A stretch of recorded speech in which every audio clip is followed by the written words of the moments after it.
शमशान घाट बने हुए हैं। इसी प्रकार हरिद्वार आने वाले अस्थि विसर्जन हेतु कोई भी व्यक्ति द्वारा जो अपने किसी भी परिजन का अस्थियां लेकर आता है, उसके लिए स्थान नियत है हर की पौड़ी ब्रह्म कुंड। अब अगर कोई भी व्यक्ति हरिद्वार आए और वो हर की पौड़ी ब्रह्म कुंड पर अस्थि विसर्जन इत्यादि ना करे, तो ये उसका, जिसकी मृत्यु हुई है, उसके कर्म और उसका भाग्य है, और उन लोगों द्वारा किए जाने वाला ये कर्म है। अब गंगोत्री से लेकर गंगा सागर तक गंगा जी प्रवाहमान है, लेकिन हर कार्य करने के लिए स्थान नियत किए गए हैं, जहाँ का पुण्यात्मक लाभ, जहाँ का अलग प्रकार के शास्त्र सम्मत व्यवस्थाएं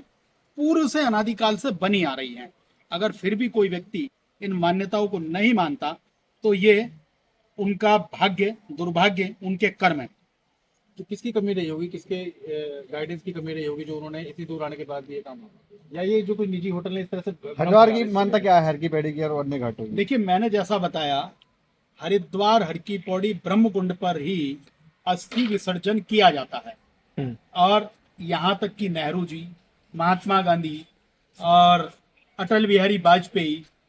फिल्म जगत से जुड़े हुए विभिन्न हस्तियां, अमिताभ बच्चन जी के पिता हरिवंश राय बच्चन, उनकी माता, या और अन्य इतने लोग, विभिन्न बड़े बड़े उद्योगपति, उन सबका अस्थि विसर्जन का कर्म हर की पौड़ी ब्रह्म कुंड पर ही हुआ है, और यही स्थान नियत है, यही करना चाहिए। अगर वहां के अलावा कोई अन्य जगह करता है, कुछ पंजाब के लोग सती घाट कनखल की मान्यता रखते हैं। इसके अलावा शास्त्र सम्मत जो है, जहाँ पर पवित्र कुंभ की जो बूंदे, अमृत बूंदे गिरी थी, वो हर की पौड़ी ब्रह्म कुंड पर ही गिरी थी, इसलिए वहां कुंभ का मेला,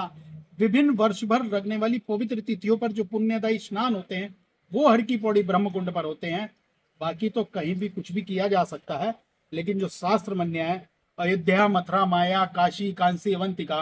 पुरी, द्वारावती, सप्त तीर्थ चाहे मोक्षदायिका, जिस मायापुरी का जिक्र मोक्ष के स्थल के लिए हुआ है, जिस हर की पौड़ी ब्रह्म कुंड का उल्लेख केदार खंड में हुआ है, वो यही हर की पौड़ी ब्रह्म कुंड है। यहीं पर अस्थि विसर्जन इत्यादि का कर्म किया जाना शास्त्र